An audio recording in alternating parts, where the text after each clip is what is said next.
السلام علیکم ورحمۃ اللہ وبرکاتہ۔ میرے دوستوں، اولاد اللہ تبارک و تعالیٰ کی ایک بہت بڑی نعمت ہے۔ آج ہر ماں باپ جن کی اولاد ہے وہ چاہتے ہیں کہ ہماری اولاد نیک صالح فرما بردار متقی بنے۔ بعض لوگ وہ ہیں جو بے اولاد ہیں، وہ اولاد کے لیے پریشان ہیں۔ بعض لوگ وہ ہیں جنہیں اللہ تبارک و تعالیٰ نے اولاد دی ہے، وہ اولاد کی اصلاح اور ان کی کامیابی کے لیے فکر مند رہتے ہیں۔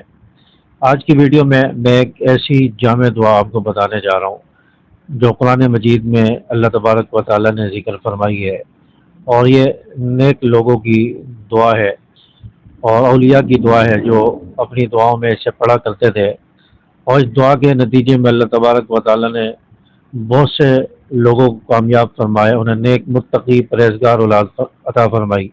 اس دعا میں اولاد کے لیے دنیا آخرت دونوں کی کامیابی کی جو ہے دعا مانگی جا رہی ہے۔ تو یہ ایسی جامع دعا ہے جو قرآن پاک میں ہے۔ آج کی ویڈیو میں آخر تک ساتھ رہیں تاکہ یہ دعا آپ کو معلوم ہو سکے اور آپ اپنی زندگی میں اپنے روزمرہ کے معمولات میں اس دعا کو آپ شامل کریں۔ دیکھیں، اللہ تبارک و تعالیٰ نے بعض لوگوں کو اولاد دی ہے اور بعض لوگوں کو اولاد کی نعمت سے محروم رکھا۔ اولاد اللہ تبارک و تعالیٰ کی بہت بڑی نعمت ہے، تو اولاد کے لیے ہمیں دعائیں مانگنی چاہیے اللہ تبارک و تعالیٰ سے، اولاد کی کامیابی کے لیے، اولاد کی نیک بختی کے لیے، اولاد جو ہے وہ فرما بردار بنے، اس کے لیے ہمیں دعائیں مانگنی چاہیے۔ قرآن پاک میں سورۃ الفرقان کے اندر اللہ تبارک و تعالیٰ نے ایک دعا کا ذکر کیا ہے۔ وہ دعا ہے ربنا هب لنا من ازواجنا وذریاتنا قرۃ اعین واجعلنا للمتقین اماما۔ یہ سورۃ الفرقان کی آیت نمبر 74 ہے۔ اس دعا کو بہت سارے علماء نے پڑھا، بزرگوں نے پڑھا، اور ایک بہت بڑے اللہ والے تھے، بہت بڑے بزرگ تھے، مشہور نام تھا، میرے ذہن میں اس وقت نام نہیں ہے۔ ان کی اولاد بہت متقی پرہیزگار تھی۔ ان سے کسی نے پوچھا کہ آپ کی اولاد اتنی متقی پرہیزگار کیسے بن گئی؟ تو وہ بزرگ فرمایا کرتے تھے کہ میں اپنی ہر نماز میں سلام پھیرنے سے پہلے اس دعا کو پڑھا کرتا تھا، یعنی ربنا هب لنا من ازواجنا وذریاتنا قرۃ اعین واجعلنا للمتقین اماما۔ اس دعا کو میں ہر نماز میں پڑھا کرتا تھا، جس کی وجہ سے اللہ تعالیٰ نے مجھے نیک صالح متقی اولاد عطا فرمائی۔ اسی طرح اس دعا کے اندر صرف اولاد نہیں مانگی جا رہی، بلکہ اولاد بھی مانگی جا رہی ہے، اور یہ کہا جا رہا ہے کہ اے اللہ، مجھے میری بیوی، میری اولاد کو میری آنکھوں کی ٹھنڈک بنا اور مجھے متقی لوگوں کا امام بنا، یعنی میری اولاد متقی ہو، پرہیزگار ہو، میری بیوی متقی پرہیزگار ہو، اور میں ان کا امام ہوں، میں ان کا بڑا بن جاؤں۔ تو یہ دعا مانگی جا رہی ہے۔ اولاد کے ساتھ ساتھ نیک متقی اولاد کی بھی دعا ہے۔ اور اسی طرح حضرت زکریا علیہ السلام کا واقعہ آپ نے سنا ہوگا۔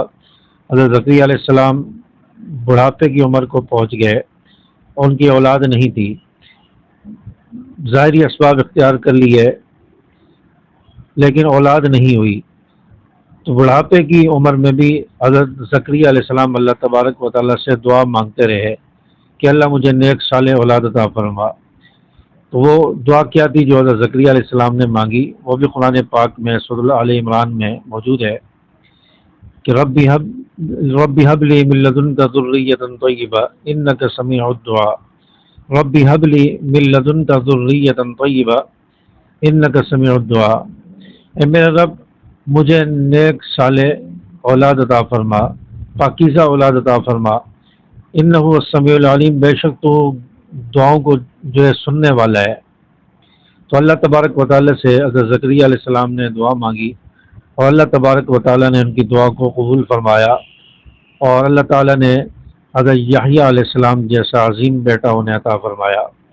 تو دیکھیں، جب انسان اللہ تبارک و تعالیٰ سے پورے یقین کے ساتھ، اخلاص کے ساتھ دعا مانگتا ہے تو اللہ تبارک و تعالیٰ اس کی دعا کو ضرور قبول فرماتے ہیں۔ کبھی انسان کو اللہ کی رحمت سے مایوس نہیں ہونا چاہیے، ہر وقت اللہ کی رحمت انسان پر برستی رہتی ہے، اور اللہ کی رحمت جب پڑ جائے تو ہر ناممکن کام بھی ممکن ہو جاتا ہے۔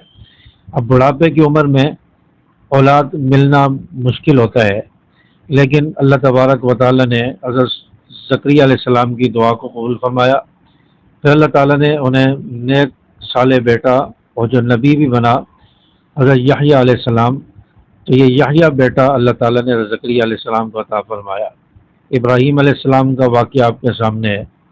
حضرت ابراہیم علیہ السلام بیٹے کے لیے دعا مانگتے رہے، بڑھاپے کی عمر آ گئی، یہاں تک لکھا ہے 90 سال یا 90 سال سے بھی اوپر عمر تھی، 100 سال کے قریب بعض روایتوں میں لکھا ہے کہ ان کی عمر ہو گئی، لیکن اللہ تعالیٰ سے دعا مانگتے رہے، ربی ہب لی من الصالحین، اے اللہ مجھے صالح بیٹا عطا فرما۔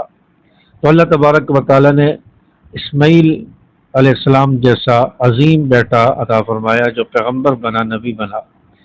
تو اللہ تبارک و تعالیٰ نے پیغمبروں کی ان دعاؤں کو سنا، اور جن بزرگوں نے ان دعاؤں کو پڑھا اللہ تعالیٰ نے ان کو نیک صالح اولاد عطا فرمائی۔ آج اگر گھر میں لڑائی جھگڑا رہتا ہے، میاں بیوی کی آپس میں نہیں بنتی، یا اولاد نہیں ہے، بے اولاد ہے، یا جو صاحب اولاد ہیں اولاد نافرمان ہے، تو وہ ان دعاؤں کو ضرور پڑھیں، ان دعاؤں کا اہتمام کریں۔ اور ان دعاؤں کو پڑھنا کیسے ہے؟ آپ جب نماز پڑھیں، کوئی بھی نماز ہو، فرض، سنت، نفل، وطر نماز، یا اس کے علاوہ کوئی آپ نفل نماز پڑھ رہے ہیں، تہجد پڑھ رہے ہیں، تو ان دعاؤں کو ان نمازوں کے اندر پڑھیں۔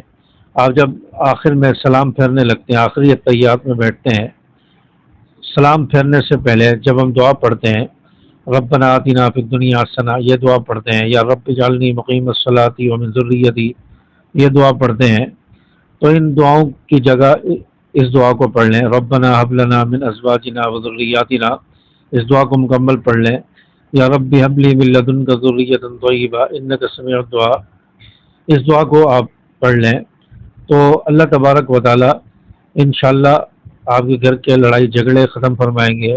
اللہ تعالیٰ انشاءاللہ نیک صالح اولاد بھی عطا فرمائیں گے۔